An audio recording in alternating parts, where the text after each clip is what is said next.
Okay. Hi, everybody. This is Luke Lawal with HBCU Buzz. We're here for a Black Boys Town Hall.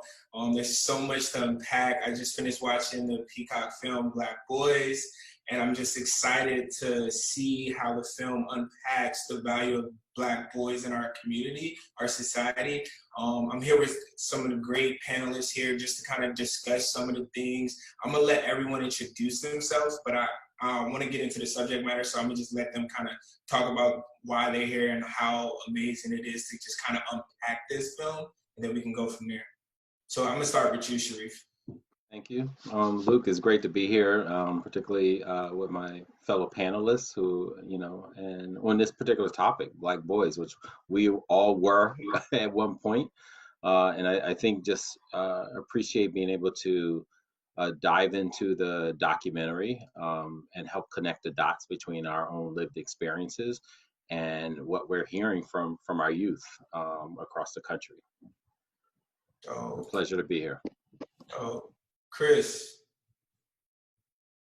Hey, yeah, Chris Jones. It's a pleasure to be here as well. It's good to see my friend Sharif, who I haven't seen in a while. And it's always good to talk about what it means to be a Black boy. As Sharif said, we all have been, and in some ways there is a Black boy inside of us. And I'm just excited to talk about kind of the connection between even my own experience at Morehouse with some of the things that are going on today. So I'm glad to be here. Okay. Can you hear me better now? Yes, perfect. Perfect. All right. I was just saying that I've been involved with the documentary for a couple years now, actually, and the topic is ever presently crucial because the dehumanization and just like stealing of childhood from Black boys is behind everything. And so, I'm always down to take some time and talk about that, think about that. Amazing. Okay, well, let's get right into it. I kind of want to start from an educational standpoint and just talk about how education has impacted everything that you are, everything you become. And let's start from the elementary level all the way up to college. And I want to ask you our first question, Vic. I just want to talk about how being a Black man or being a Black boy, like how does having a Black teacher in your life has affected you? Yeah, the two Black teachers that I had in grammar school are the teachers that, I really have I developed such a fondness for, and I felt like could communicate with me, and I would go back to visit, and I still do go back to visit into my adulthood, you know what I mean? Mr. Brady, Mr. Sejuice Brady, and Mr. Thompson, and those are my guys. And it's funny because I was having a conversation with my father yesterday about a white teacher that I had, my kindergarten teacher. And, my father's from Ghana. He's a PhD. And that was his ticket into this life to have a better life for his children. And this white teacher in kindergarten, she put me in the developmentally challenged class because I didn't share well. And so I'm sitting in there, and and the kids are in wheelchairs, and and like drooling, and I'm just recognizing that I'm not supposed to be here. But I could feel it as a kid that I was being, that my intelligence was being questioned, or my capability in some way. I just knew I didn't fit in there. And me and my dad still been mad at Miss Clement for that. I had to call him yesterday and tell him, hey man, you know what, I was thinking about this. We should forgive her, because we holding on to that, and that's hurting us. But it's like this stark difference between the experiences that you will have as a young Black boy with Black teachers, Black male teachers, than the norm that you're gonna have with white teachers, where it's like often you feel attacked, or you feel misunderstood or villainized. It's impactful for real. One of the things I was going to ask you really quickly before we move on is, how do you feel like that's shaped your career now? Do you feel like that's hurt you or made you a better person since, you know, growing up like that? I mean, I think it just is, you know. I try to remove myself from like the ideas of good and bad people, and you know, all of these like just kind of stringent judgments of self, you know what I mean? And I just recognize that it's like these are things that are impacting me. I know that was traumatic for me, you know.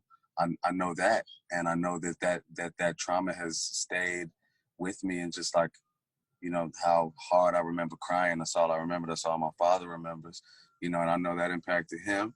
And, you know, everything that impacts him as I'm growing up with him impacts me. So, yeah, I mean, I had a chip on my shoulder because of that. But, you know, I think that it's given me a sense of purpose at this point in time, though, you know? So it's like these conversations and these things that directly impacted my life, you know, it's given me a purpose to try to shift and change those things for my son. You know what I'm saying? So it's all good. Question, Sharif. So from an educator standpoint, how do you feel about everything Vic said is, you know, his experience with, you know, trying to unpack what it means to have a Black educator in your life going through elementary or middle school or even college? Yeah, I mean, first of all, you know, I'm just really sorry Vic and thousands and thousands of other young Black men go through things like that. It's gut wrenching to hear Vic, you know, recall that in kindergarten. And there's research that says that, you know, Black kids, particularly Black boys, experience their uh, teachers' racial biases as early as them being 3 and 4 year olds. So, you know, pre-K school, you know, pre-kindergarten.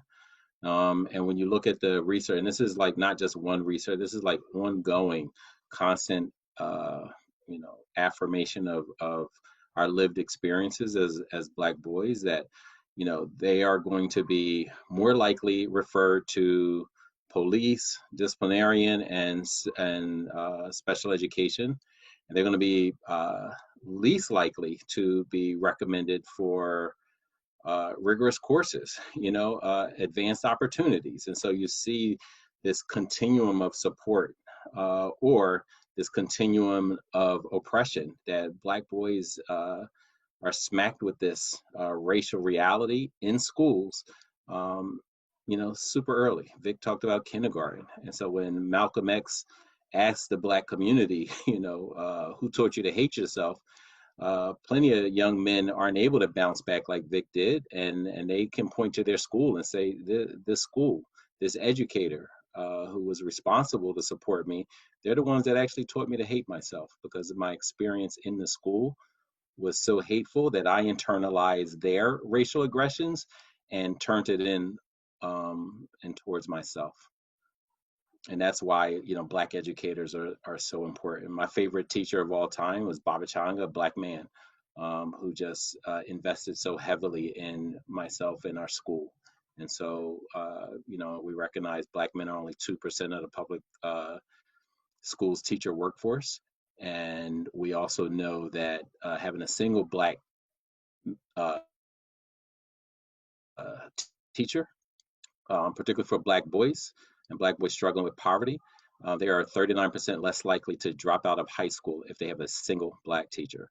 So, you know, just imagine what the impact can be if we actually surround them with just this cultural responsiveness and this love of their humanity, their identity, and their very being. Wow, I mean, that's so important. And I know, you know, me going to a historically Black college, that was the first time I actually experienced that. I experienced it a lot at home, but, you know, in an educational setting, it wasn't until I got to college where I really understood what that looked like. And yeah, it's extremely important. So, Chris, I want to know what your college experience was like, and tell me how important it was to go to a school with peers that looked like you, educators that were invested in you, and what that was like. Yeah, thanks for asking that. And you know, before I sort of talk about my experience at Morehouse, Now, I want to echo what Sharif said about, saying thanks to Vic for sharing that. I have 3 daughters, so I don't have any black boys. I mentor them, but one of my daughters went through a similar experience, and she's extremely brilliant. But the sort of the way in which her teachers were trying to suppress her creativity was painful. And those experiences can be enormously painful. I think the benefit I had early on was that my mom is an educator, and so she knew the educational system. And from day one, they were in the schools, they were advocating, and they were trying to make sure that the messages we received would counter all the messages that would come, from the school system that often doesn't serve us well. So when it came time to go to college, I grew up in Pine Bluff, Arkansas, a black college town, and I wanted to go to Morehouse. And a part of the reason I wanted to go to Morehouse was because I wanted to be around like-minded folks. I wanted to be around people who could affirm me for who I am without judging me at the same time. And that experience was outstanding. I did have a teacher. I studied physics and math in Morehouse, and I had a teacher in junior high, Miss Branch, who was outstanding. She was my first black math teacher, and she fueled my passion for the sciences, and in fact that helped me while I was in college, and then later led me to say, well, you know what? Even though I'm on the path for engineering, even though I want to do scientific stuff outside of the educational system, I stopped for a year and taught high school, 9th grade algebra. And to Sharif's point, that 1 year in teaching 9th grade algebra, it changed me, but I also saw the impact of being the only black male teacher at the school, much less a black male mathematics teacher, and the impact that I could have on those students in just 1 year. I'm glad I did it, but I tell you, it transformed me more than anything.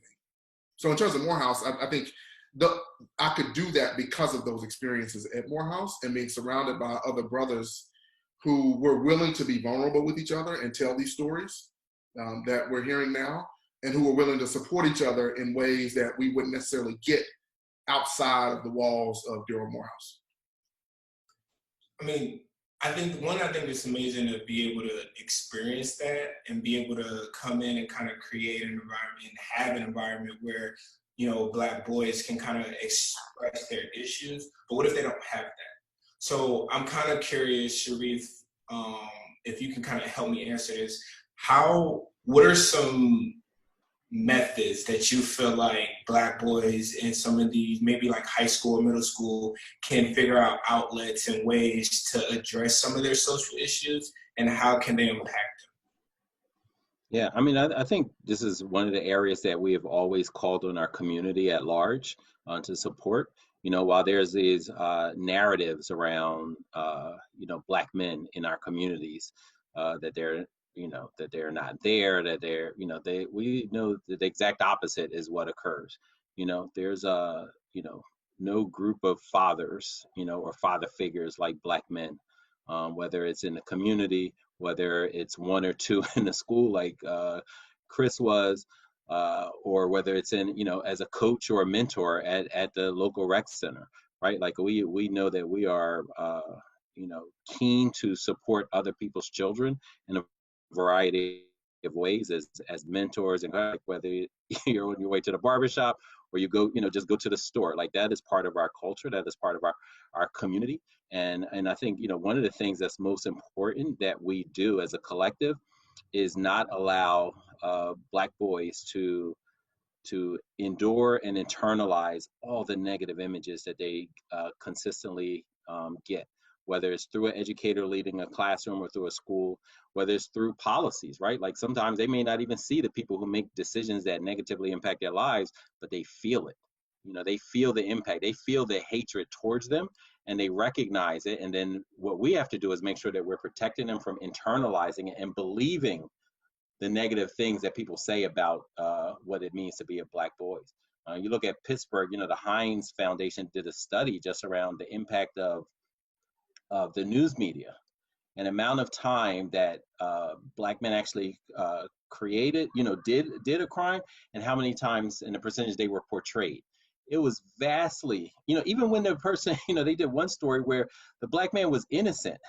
The picture that they showed on the TV was him in handcuffs. And they're talking about, oh, he's innocent, but is he really? Look at this image. He's in handcuffs, right? Seeing that, over the course of your lifetime has a extremely negative image. It impacts your image about yourself and positive racial identity. Whatever we have to do, and like Malcolm has said, by any means necessary, that is probably the most important piece that we have to ensure we are conscious about as Black men and the Black community in supporting our children. Protect their positive racial identity. When we talk about them being safe in schools and outside of schools, it's not just physically. We want to make sure that intellectually, emotionally, and culturally that they are protected. And that can impact the trajectory and how their own self-worth and identity. Oh, that's so huge. I think after watching Black Boys, I think the audience would get a real good understanding of the value of Black boys' socio-ecological impact on the world and how I'm viewed as a Black man outside of just education. Like when I walk outside of my house, how does the world see me? And I think a lot of those issues are coming from criminal justice, Black boys getting pulled over, getting stopped and frisked, or whatever the case may be, or just getting harassed by just the general public outside of law enforcement. So, Vic, I got a quick question for you. So I want you to tell me about your interactions with law enforcement, whether that's been a young age or early age, and tell me what that experience was like and how you impacted it. That's a big question. So I started to first interact with law enforcement when I was about 11 years old, and one of the first interactions I can remember with them was being arrested at school for I was tagging on trash cans. I was into graffiti and shit, so I was tagging a trash can in the alley, and then we had a school officer, and then they took me to the library, and then he came and he had this it might have been a ticket or some type of thing, but the fact that I was engaged by this police officer and I was a kid, I definitely felt like I had been arrested.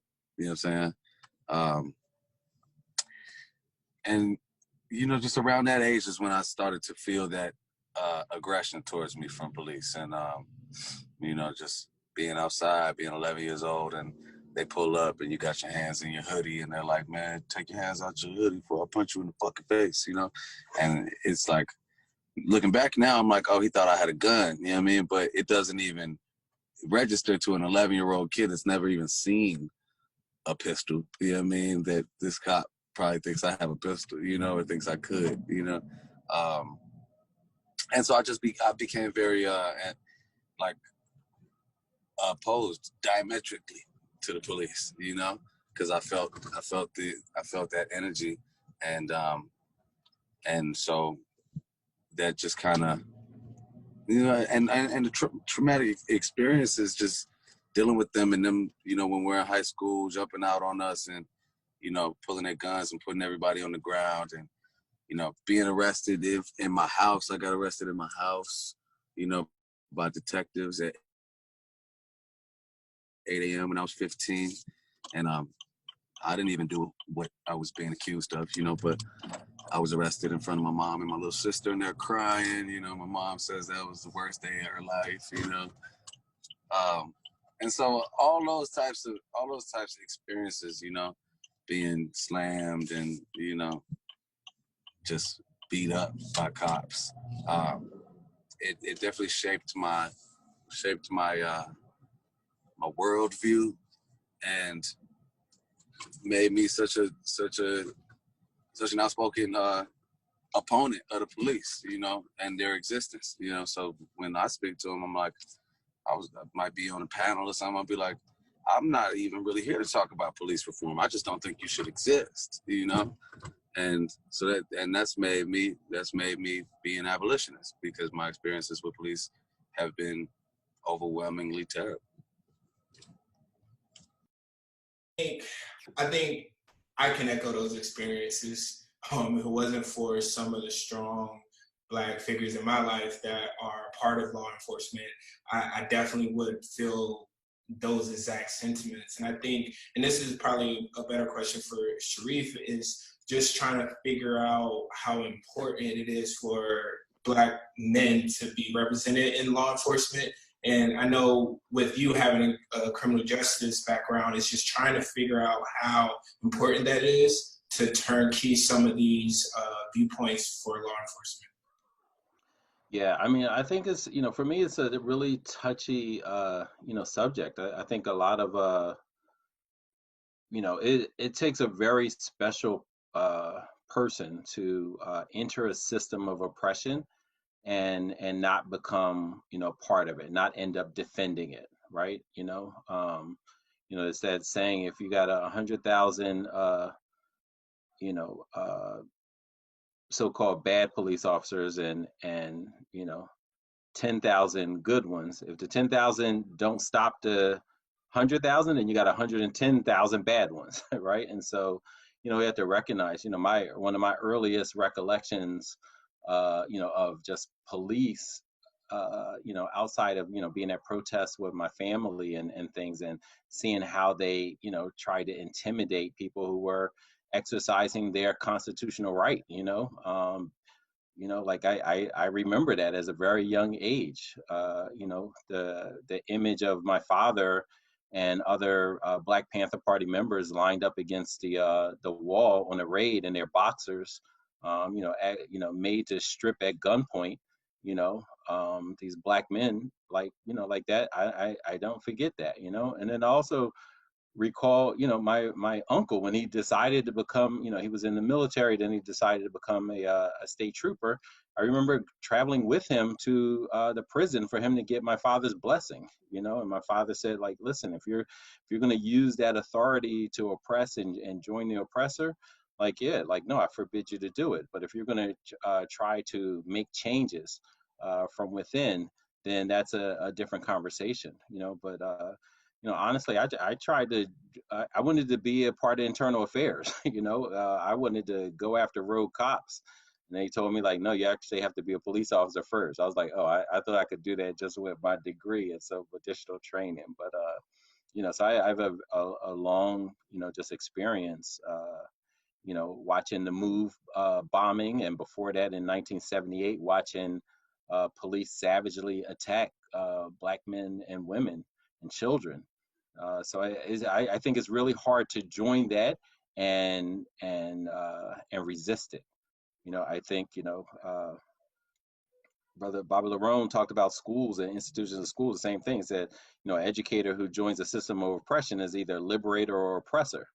I think that same, adage could be applied to any institution, including the police force. And I think many of them, my first interaction, negative, like physical interaction with police was in high school as a 14-year-old, gripped up, and that officer was Black, right? Like, there was no excuse for them. My younger brothers, like, my parents had 4 sons, all of us had multiple, not one or two, multiple negative experiences by law enforcement. I was arrested as a principal. I was arrested as a teacher, and like that. And that, again, that started from a very young age. And so when we look at Black men and boys, Vic talked about, I think he said 11 years old. Like that's a lifetime. That's a lifetime of negative experiences for so many Black men. And let's pause for a minute. We can never forget it, but let's pause on just like the murders of unarmed men and women and children. Let's even just talk about like just the mentality and the mindset of folks who look at themselves as an occupying force in other people's communities. Just how they are trained to interact with people, not humanize them, but try to intimidate and marginalize and so forth. And that's a deeply rooted culture that I just find it hard for individual to change that. It's a very painful and and negative experiences for so many brothers and sisters in our communities. And that's extremely unfortunate. And I don't know if you can just, reform that, as Vic said. My friend Chris Stewart talks about, like, hey, we would not have wanted to hear about reforming slavery, reforming enslavement, and just like, oh, let's just change it. Well, I have a lot of views very similarly about the police force. How do you reform something that was created to literally oppress a group of people, and it's continuing on that very culture? Wow, I mean, there's so much to think about when you think about our culture and Black men in society when they're involved with police. But I think the most important thing for me is just trying to figure out why people think the way they do, why when people watch videos of people like George Floyd's death, why is it till they see a video that they're like, wow, this is bad? Why is it till like I actually know someone or witness something that this becomes a problem for our community? So Chris, I just got a quick question for you. I'm just trying to figure out if you can kind of talk about why George Floyd's death was such a turning point for a lot of people, and why that isn't something that they kind of view on a day-to-day basis compared to when they can actually see the video. Yeah, that's a great question, Luke. And I don't know if it's a quick question, but it's definitely a great one. And I'd be remiss if I didn't say that. I feel the weight of what Vic and Sharif have shared, and the significance and impact. And one of the things that resonated with me is this idea of the images that go into our mind and our psyche, and what they create, these sort of images. And a lot of times, so that our mind has this vacuum that gets filled with stuff. And if we have videos and images of the same thing, Black men being lynched, Black men on the attack, Black men, being locked up, Black boys being thrown on the ground, then we become to expect that to be necessary, and become to expect that to be normal. And I think to kind of pivot that over to George Floyd, it seems to me that the George Floyd video in part was a turning point because it eliminated our ability to create an alternate narrative. Right? So normally we see these still images and we can ask questions. We hear stories and we can ask questions. Well, maybe something happened before. Maybe the cop was justified. Maybe the kid did have a gun in his hoodie. But in the case of George Floyd, there was no vacuum. We were able to witness the sort of the evil, vitriolic, and deliberate taking of another human's life. And we slowly watched it, the careless taking of another human's life. And so there's no void to fill in that space, and all you're left with is the reality of the situation that someone took it upon themselves to lower him down to below an animal and then take his life. And I think that struck a chord with a lot of people. Why do I think it struck a chord with a lot of people? Because I believe that internally, we all naturally have this connection to other people. I think it's natural for us to be connected and compassionate towards other people. We grow out of that. You look at kids, they play, it doesn't matter what race you are. I have a 4-year-old. They don't care what race they are. If the other kid feels pain, they feel pain too. But we're taught that, no, actually, Chris is different because his skin is different. So at a certain age, you can't come over your house anymore.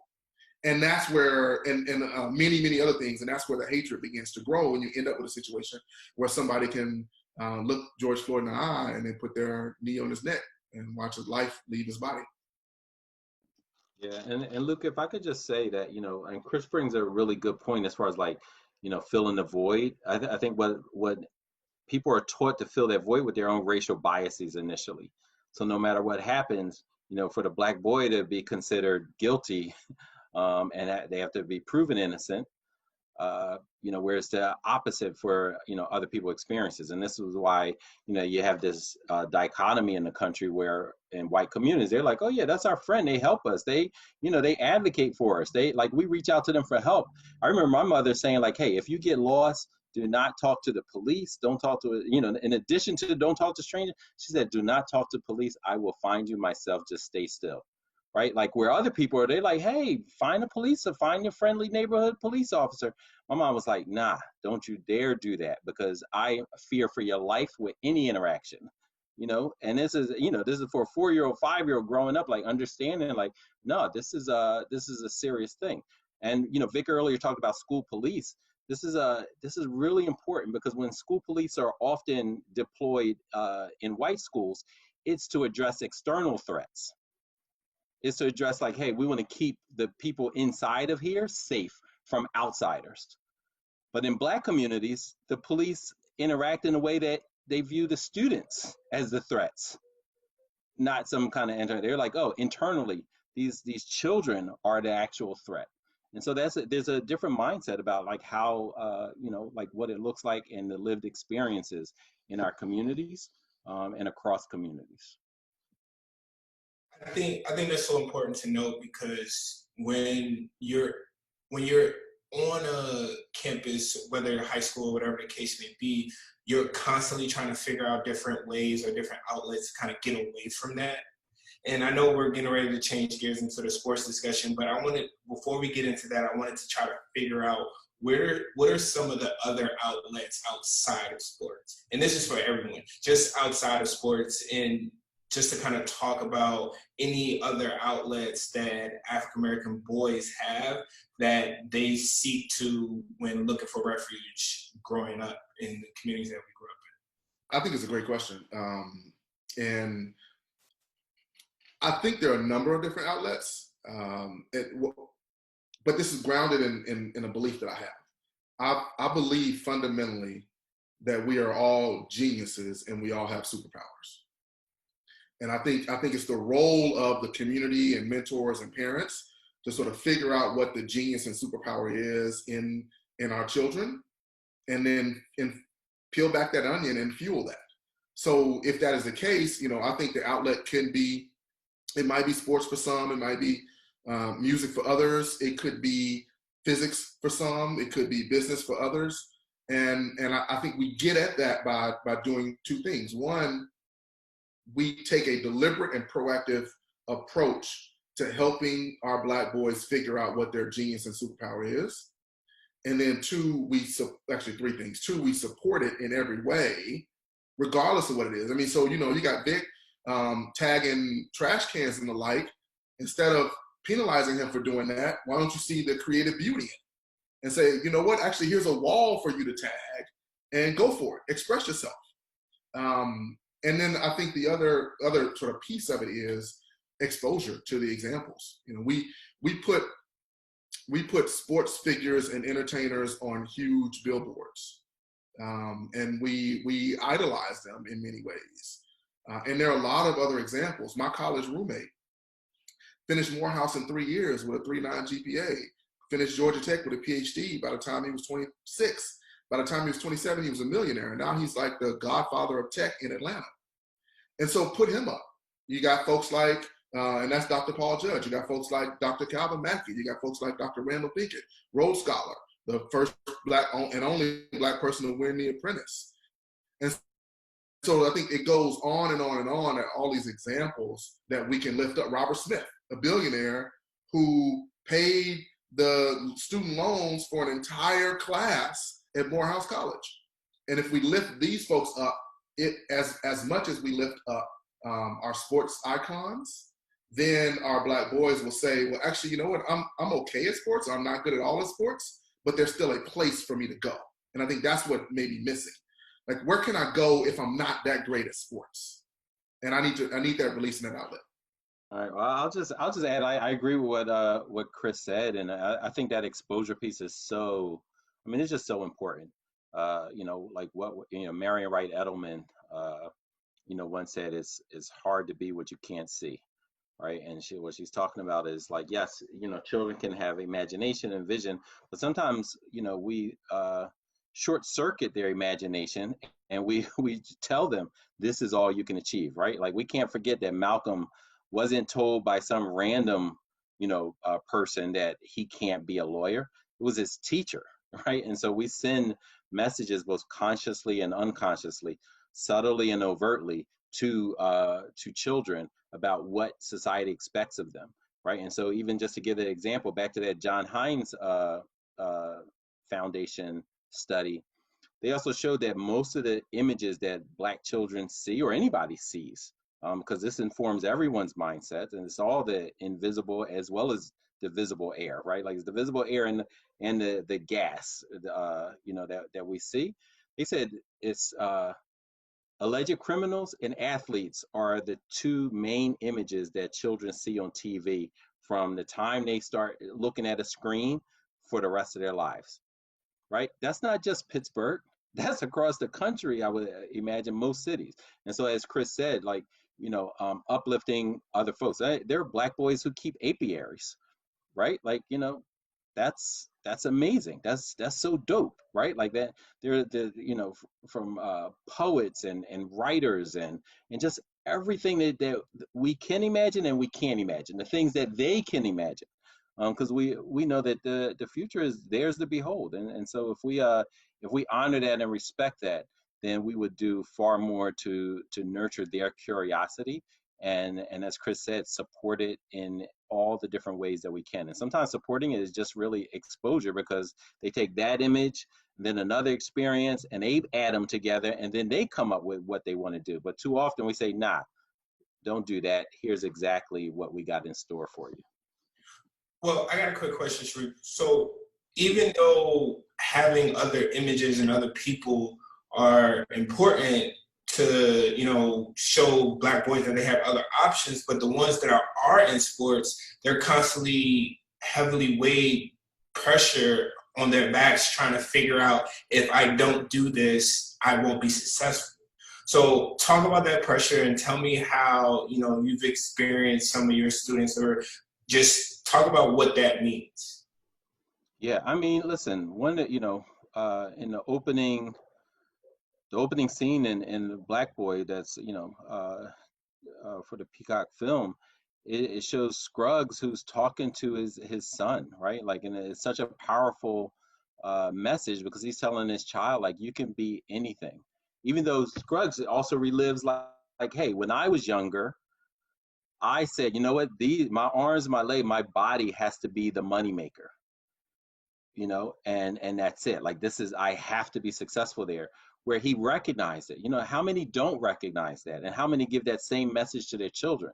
I applaud Scruggs for, breaking that cycle and expanding, and not to say his son may be a phenomenal athlete, but he's at least sending a message like, you can do a whole lot of different things, right? And I think sometimes, and it's a very poignant message in the film, that that the Black body, that's all people are told to invest in, and that has a long negative history in this country.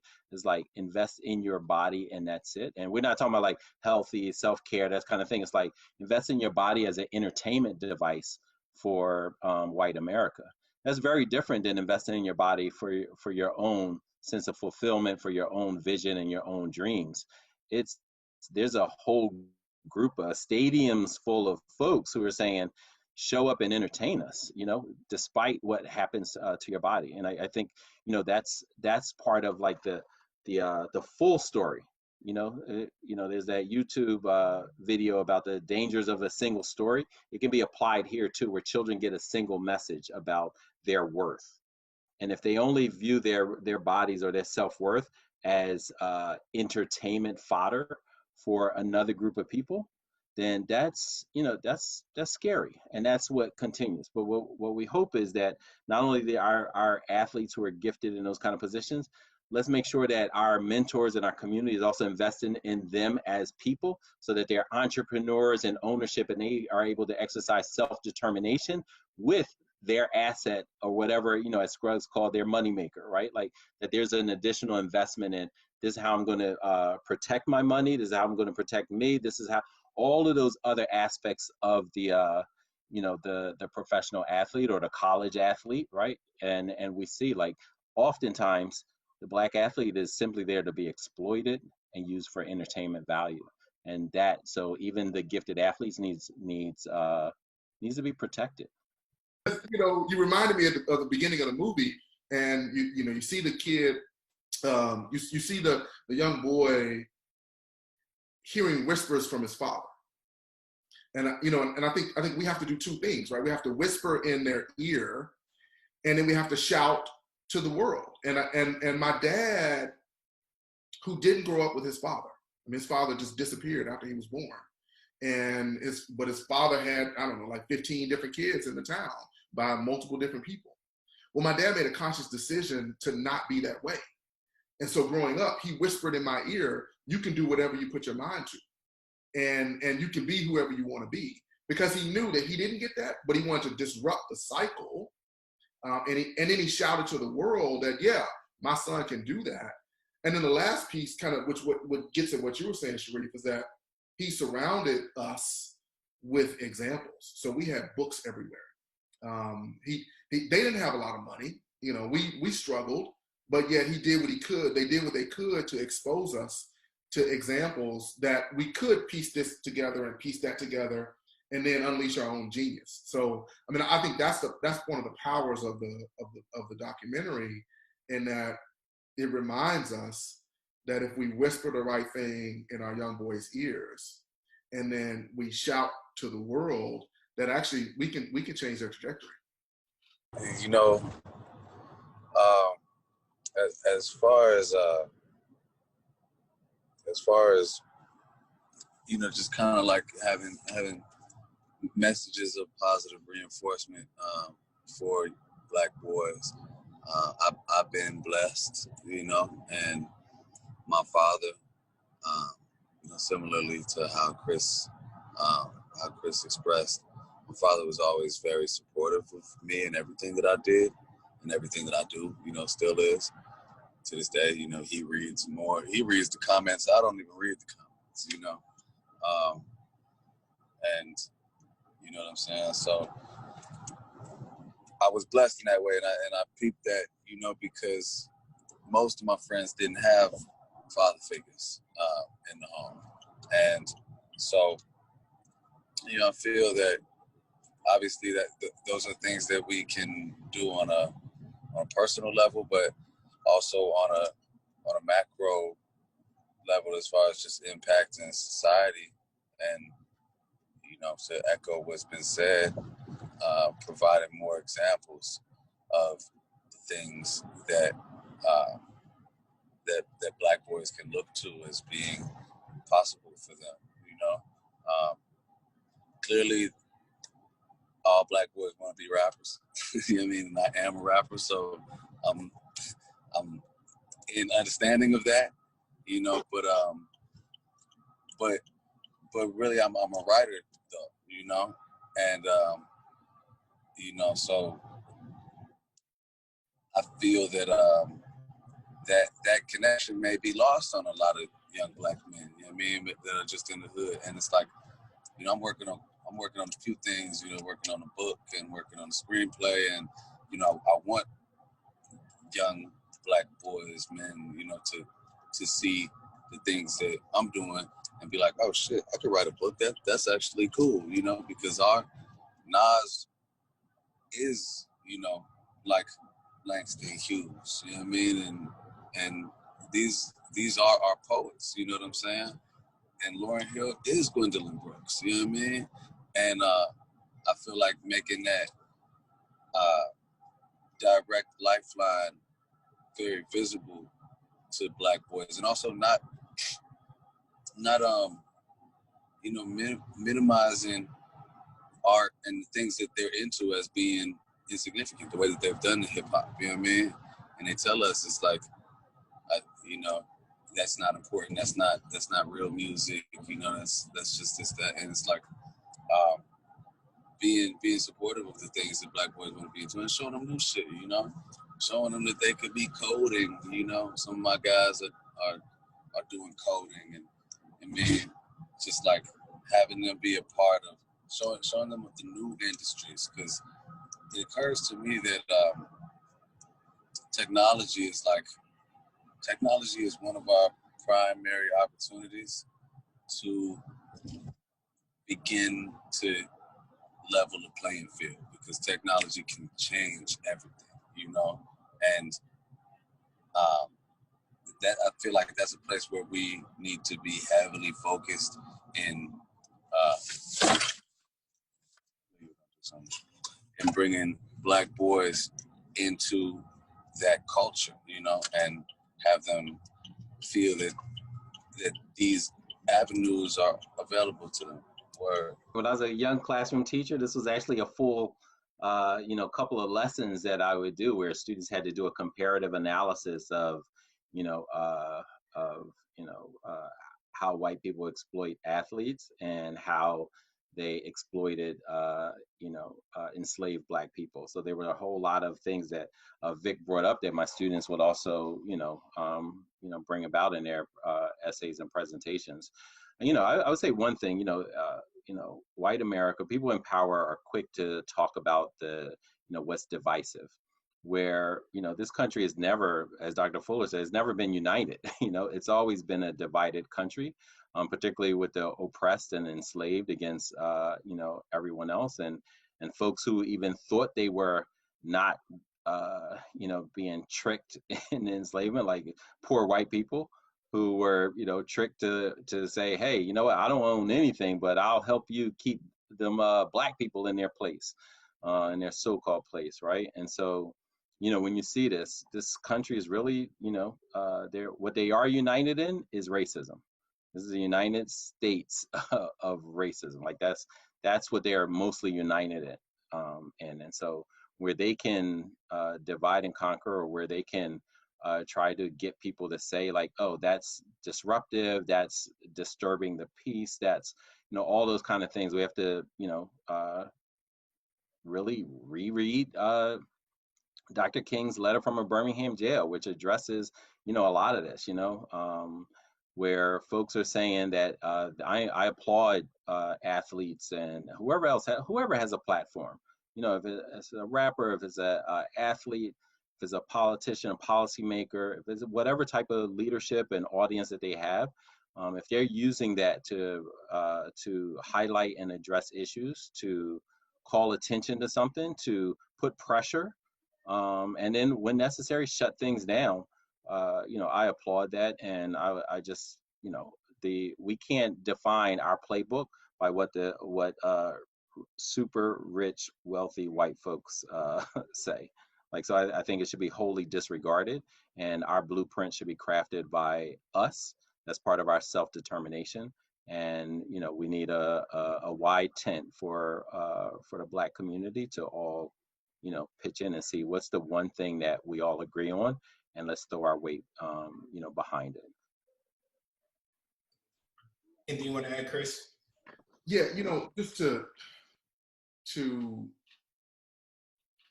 one of the things that that Vic was saying, struck me, particularly his introduction of the idea of technology and technology being a complete game changer. And I want to talk about that for just a quick second, because I do think that there are an enormous amount of issues when you try to track a bunch of people into one direction, right? So everybody get into sports. And we know that the system itself is rife with challenges and problems. But this idea that, coding, science, technology, engineering, math can be a game changer is real. And the thing that I would sort of emphasize is that you see all the Black boys, and they're working nonstop with discipline and deliberateness. And then we look at them and say, well, they can't really be that good at math, or they can't really be that good at coding. And I think that's not true. And to me, once we get at the core, yeah, you're gonna start out in physics and you are not going to know how to solve the problem. Just like you start out in football and you're not going to know how to throw a spiral. So what do? You keep practicing. You keep working at it. You keep going back. And then once you get it right, what do? You keep hitting it until you can throw a 60-yard spiral at an exact spot while you're in motion. And if and when we apply that same discipline and dedication to other areas, right? And part of the reason it struck me because Vic said, hey, everybody wants to be a rapper, which I disagree with. I think everybody wants to be a scientist in their heart, but hey, that's just me. He said everybody wants to be a rapper, but but really what he is a writer. And if we can get people to realize that there's something underneath that thing that you think you want to be. Edwin Moses, Olympic gold medalist winner, Morehouse graduate. He was a physics and math major at Morehouse. He applied physics principles to improve his hurdles. Get it right, Chris. Hurdles.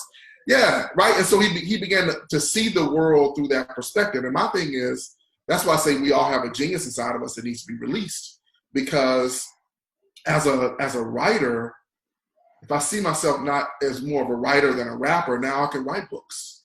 And I would argue that, Vic is not only a writer, but he's also a psychologist, right? Because he understands people and the world and can translate that into something that has meaning and makes sense. That's all they do. And so if we can begin to get at some of these first principles and apply the same discipline that black folks are lazy and don't want to work. If you go out on any football field in the South on a Monday through Thursday and the game on Friday night, you see nothing but discipline, focus, and dedication. And I think we can apply that to other areas, which then frees us up from the bondage of having someone be our owner and us be the commodity that they're trading on. Because now I can share my time with you if I want to, but guess what? I'm also a physicist, so I can go do something else if I want to.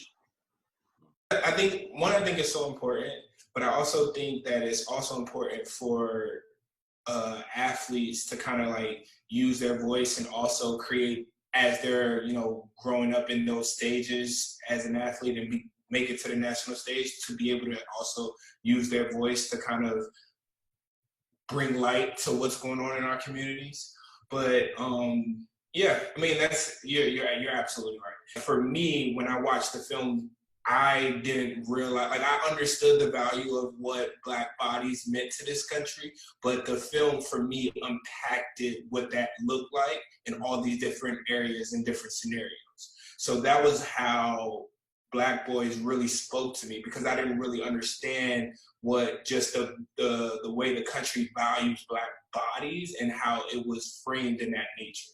So I kind of just want everybody to take like 1 or 2 minutes to kind of talk about the film and how it's impacted them and what they took from it. I do want to address like what you just mentioned about athletes and using their stage, and so that's why I appreciate like folks like Malcolm Jenkins and Kaepernick and Eric Davis and so many more, all the way when we're talking about Kareem Abdul-Jabbar and Muhammad Ali and other places, like right there is and that. While people see that on the national level, that also happens in high schools and colleges and stuff. And so I want to, acknowledge that. Like Tobias Harris, for example, with the Sixers, like he understands the impact of Black educators, Black male educators, right? And so he uses his platform to celebrate that. He understands the importance of Black children having a plethora of books of their choosing and being surrounded. Like, years ago when I first became a teacher, read a study that said, the average household in certain areas have less than 1 book per household, right? Less than 1 book. And him recognizing that and making sure, and him working to make sure books, are not only in the hands of children, but there are dope educators trained well to teach reading, science of reading. And so I think that's, really important piece that you raised. And I would say for me, my favorite part is when students talk about their experiences and when students talk about their solutions. My absolute favorite scene was when the 3 young men were in the park, just joking and, he's like, well, you an eagle? You're a rooster? You're a what? Like it just having fun and just relaxed. And because it's such the counter narrative about, Black boys and what they're doing and how they interact and how they process things. And that was like by far like my favorite. But all of the times when our youth were speaking and sharing their experiences, their anguish, their pride, their joy, their friendships and bonds, you know, like I think we need more and more of that. And let me say that I've thoroughly enjoyed this conversation, and I'm glad to be a part of it. The film, there's so many great parts of the film that you want to watch and rewatch, and a few of them that stood out to me, and I'll start with where Sharif ended. In that scene with those guys, it was amazing. It took me back to Morehouse and Graves Hall and the yard and all our conversations, because it was fun and light and funny, but then they dropped deep stuff on you. I mean, so this cat said, if a child does not feel the warmth of a village, he will burn the village down to feel warm. Like, that's deep. That's like really deep to talk about how our trauma impacts us and leads us and guides us in a certain way, which kind of points to another piece that I really stood out for me, and it was a discussion where and one of the folks that were being interviewed, the kids who were being interviewed, was saying that I don't know if I've interrogated my own trauma enough to tell you, right? Like, to tell you what it means to me, and I think we don't. It sort of rung true in my head again, that we don't spend enough time talking about the trauma that we go through all the time. The trauma that's inflicted upon our Black boys, our Black communities, on all of us, like nonstop. And we have to take time to interrogate that trauma to get to a better place. And I think the last, of the many parts that really stood out, I think the last part goes back to the very beginning. I had to pause on it, because it just resonated so much to me, because I care so much about fatherhood. I drop my girls off at school, I pick them up, I do hair, I cook dinner, like, you name it. We're going to daddy-daughter dance, whatever it is. I'm gonna embarrass them when they get older. Like, that's what I'm gonna do. And so, that moment where the father was whispering into his son's ear, it reminded me of what I wanna be, and it also reminded me of what I received. And again, in my father, and that he would literally come in, my parents would come in the room in the middle of the night, and they would pray over us, and they would whisper in our ears. They didn't care about waking us up. In fact, they wanted us to wake up some, because they would hear them telling us who we could be, because they knew that the world was going to tell us what we couldn't do and who we couldn't be. And so, I think that the start of the movie, the documentary, really struck me hard. Yeah, somebody once told me, Chris, kiss your children goodnight, even if they're asleep.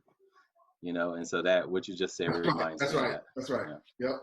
Because they don't forget. And it's funny too, that we would have friends come over to stay, and to this day, my friends still remember my parents coming in the room and praying over everyone, and they loved it. Like, because they felt like someone cared enough to protect us. And they absolutely loved it. So it matters, man. Yeah, I think what I learned most from the film was just about the pervasiveness of football and the expectations of Black boys, and just kind of like the exploitative nature of that culture, and just the ways in which that negatively impacts. Obviously, I might sound like I'm like anti-football. I'm really not, but you know what I mean. But that's what I kind of learned from the film. You know what I mean? I'm on the phone right now. That's what I learned from the film and what I most resonated with. You know what I'm saying? And like some of the scenes of the kids, just like there was a scene where they were having an interview. And I just remember like this dark-skinned kid just being really upset about, the young boy just being really upset about the way that some situation where he interacted with, some white people that were just afraid of him for being, you know what I mean? I resonated with that because it's like those types of experiences that definitely will, you know, that will, like Chris said, they'll just shape you in certain ways, you know. It's like only so many times that you want to be on a train and people are trying to hide their purse from you until you like, fuck it, I'm gonna steal your purse. Cause you about to act like I'm gonna steal it anyway. You know what I mean? So next time I come in here, I'm liable to steal something. And you know, just yeah, I thought those parts of the movie were really powerful. I just want to let everybody know Black Boys is available to stream right now on Peacock. And yeah, what other, do you guys have any other things you guys want to add or kind of jump in there? I'm all good. I appreciate y'all, brothers. I'm outside. I'm in the hood right now. I'm about to reintegrate myself. I love it. So, Great conversation. Great conversation. Thank you. You know, appreciate being being on here and having this conversation. Feels like a little mini reunion. Yeah. And yeah, check out Black Boys on Peacock TV. Awesome. Have a great day, guys. You too now. Thanks a lot. Peace.